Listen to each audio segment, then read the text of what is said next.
Hurricane Headquarters, sponsored by Entergy.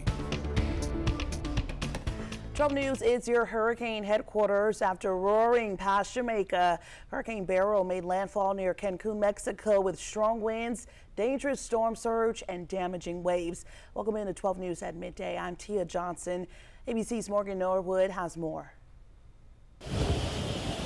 After leaving a trail of destruction across Jamaica, Hurricane Beryl strengthening overnight and making landfall northeast of Tulum in Mexico's Yucatan Peninsula. Resort towns drenched with heavy rains and fierce winds, some sustained winds up to 110 miles per hour. After landfall and interaction with land, those winds weakening. Coastal communities evacuated ahead of Beryl's arrival. Businesses and homes boarded up.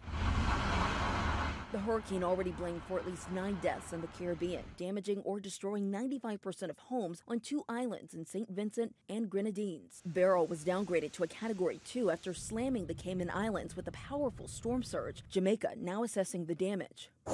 Overnight, the airport in Montego Bay reopening, yet travelers left stranded because there were no employees at the ticket counter. ABC's Faith Abube explains. Frustrated passengers waiting for days. The Minister of Tourism tells me that all 3 international airports on this island should be fully operational this morning. In the States, Texas now bracing for a direct hit from Beryl. Sandbags handed out in Corpus Christi. Residents taking no chances. Sam Champion monitoring the storm's track. I want South Texas to expect and plan for a 2.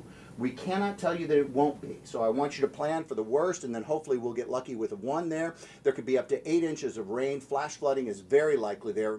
And regardless of Beryl's strength, Texas could see several feet of storm surge, flash flooding, and hurricane force winds. I'm Morgan Norwood, ABC News, New York. You just heard her mention Texas. Just over an hour ago, Governor Greg Abbott directed the State Emergency Operations Center to increase its readiness level to level 2. It makes more state resources ready to respond. Those include National Guard personnel, search and rescue teams, plus helicopters, boats, and other equipment.